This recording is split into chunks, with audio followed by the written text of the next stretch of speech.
everybody, how are you guys today? So today in this video I'm going to explain three calculus tools we usually use and their origin and why the derivative and an integral are opposites of each other. So for my first thing I'm going to explain is a limit. So a limit is usually described when we want to see the behavior of a function as it approaches a certain point. So let's take a look at our first example here where f of x equals x squared. Let's take the limit to where x equals 2 right over here. We can say that the limit as x approaches 2 of f of x equals whatever, right? So we can simply, for this kind of function, why we can plug in just 2 and get the answer as 4 is because this is a continuous function. This function keeps on going. It doesn't really stop anywhere. It can grow, it can grow, it can grow. But for an example like f of x equals 1 over x, we run into some issues. Where, as you know in math, you can't have your denominator as 0, that means it's undefined, or you can't have your denominator as infinity. So if we take the limit as x approaches, for example, we have x approaching infinity here, from the right hand side, so infinity plus, which means we're just going in this direction. If we had infinity minus, we'd be going in the other direction, so minus is plus. Then we have 1 over x, and well, this is what the limit describes. So the thing about actually solving this is a lot of teachers, excuse me, a lot of teachers will tell you that this just equals 0, right? In reality, it does not, but it's just a limit or a value that the function approaches as we approach infinity. So we have 0 for when it's over infinity, and let's say we want to approach, x approaches 0 from this side.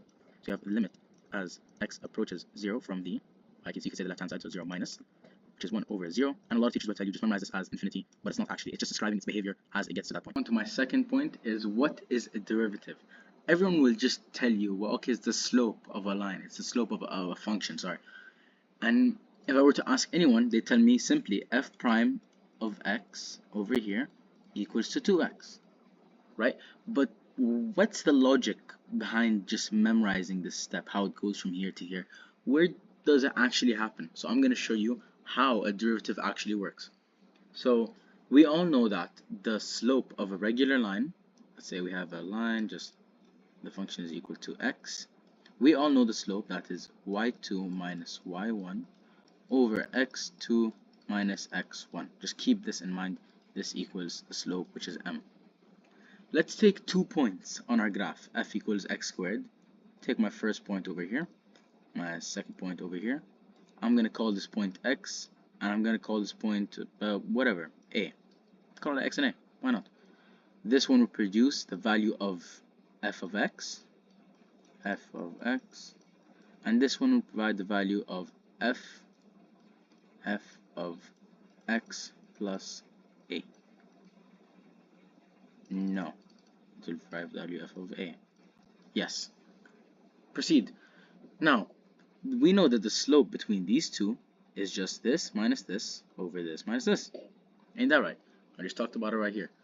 So we can do that. F of a minus f of x over a minus x. Okay, let's continue. What is a? Or before that, I want to tell you something. This is curving, so you're not actually finding the slope. You're sort of imagining a line. Like if you drew a line over here, you're sort of imagining the slope of this line, okay? You're not really taking the slope of the function. So what do we want to do? We want to bring these points together as close as possible. You want to bring it right there, right next to it. So we can say that the limit of, you want to say something, or a variable, approaches 0. Let's proceed. What is a? Before that, what is this distance over here? This distance between these 2 points. It's h. It's a height. It's a something, right? So what can you say?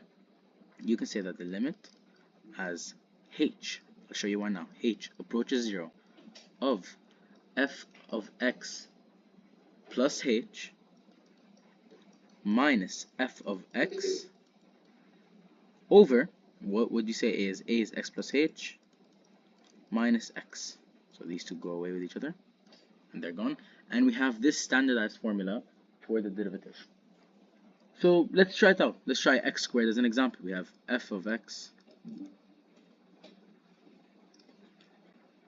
equals x squared, and f of x plus h equals x plus h squared. Now let's plug in our values. So I'm going to proceed over here. We're going to have, first of all, limit as the value of h approaches 0 of this x plus h squared. I'm just going to expand it not to waste time.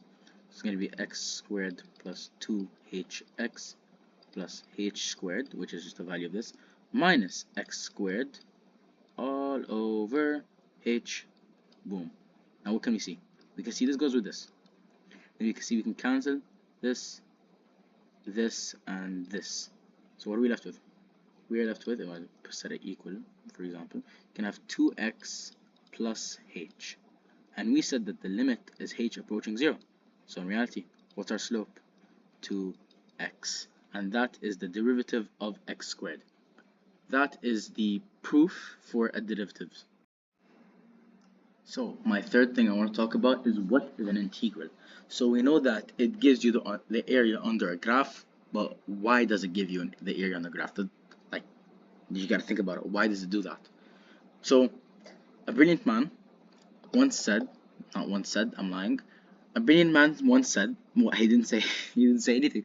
Oh, a brilliant man once did something, and he drew a bunch of rectangles. Okay, just trust me on this. He drew a bunch of rectangles under a graph. I didn't draw the rectangles before starting. He drew a bunch of rectangles, and he said, okay, I'm gonna find the area of each rectangle, and I'm gonna let the sum of those equal to the area under the graph, and approximate for the area under the graph, right? So we would have the sum of, we can say that, damn, I don't think I know, x equals 0 to x, like 5, there's not 5 rectangles here, of f of x times, oh my god, I really don't know. What? Wait, f of x, well, that would be the height times the x value. Yes, times the x value. F of x times x, right? Oh my god, I don't think I do know. It should be this. Yes, I think it's this. Okay, I'll proceed. Because f of x would be the height of your function, which is, you can say over here is f of x. And then the x would be just the width of each one. And he said, alright, let's keep going, and let's eventually take this to infinity, right? So we can have an infinite amount of rectangles, but infinite amount of tiny rectangles, like, kind of did that, an infinite amount of tiny rectangles, so we can find the area on the graph. Now, he transformed the sigma into a sum. In Greek, this is just a s for sum stretched out. I'm not sure why he did that. And then he said, I need to set the bounds from from where to where. So he said from A to B of our function f of x, right?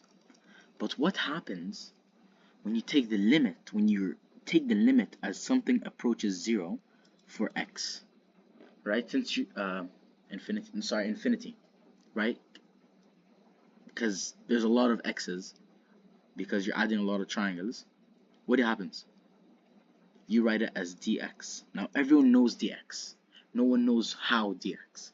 Dx literally just means a tiny amount of x. You can say delta x, but this is just the d shows that it's very tiny, like over here, but like tiny, like that, smaller than that kind of dx.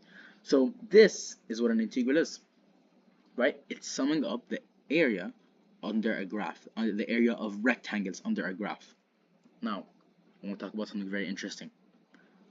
Why can I take something like, with no bounds, why can I take something like 2x dx, and I can say this equals x squared plus c? Why can I say that? And I'm going to prove it to you guys now. Why is the integral called the antiderivative? Antiderivative, and this is the derivative. You derive this, you get there. You integrate this, you get there. And this is the antiderivative. Why? Why? No one knows. I'll tell you. And last but not least, certainly I'm going to go on 4. This is the fourth thing I'm going to talk about. Is why are the integral and the derivative opposite? Also known as why is the antiderivative and the derivative opposite? It's in the name. It's the anti of it. I'll tell you why right now. Let's set for example the integral from x this is some value on the graph, to a of f of t with respect to t, right? I'm not using x because I'm x in here, right? Y. Let me continue. I'm gonna set this equal to a of x, right? Because we just don't know it. Now, what did I talk about in my second example for a derivative? What is a? It's just x plus h. Who can write this as? You can write this as a of x plus h minus a of x equals this. Let me show you this. X f of t dt. Right, brilliant, very brilliant. Now, this is where the mind-blowing, mind-boggling, mind-twisting, squeezing part comes in. What does this equal? What is this over here equal? This simply equals f of x times h. Wow. I'm going to show you why. I'm going to show you why with a reason that you'll understand, because it's not very understandable over here. I'm going to say take the integral of 3 dx x plus h, sorry, f x and x plus h. Look at that. We all know that this would be 3x from x plus h, from x to x plus h, which is 3x plus 3h minus 3x. Boom, boom, 3h. F of x times h. Right there. Now, let's proceed. If I were to take it and divide it, we'd have a of x plus h minus a of x over h equals f of x. Guys, what did I tell you about the derivative in the second point? Does it not look exactly like this? It looks damn near it's the same thing. It is the same thing. But now what do we need to do? We know that the h, it's per rectangle. So we're gonna do at the limit as h approaches 0. Ladies and gentlemen, this is the proof that the derivative of a function is equal to the integral of the derivative. Clap for me. Thank you guys. I hope you enjoyed this video. I didn't put a lot of effort into it. It's 11:45 right now. I'm tired. All I had was popcorn. Good night, people. Have a great day.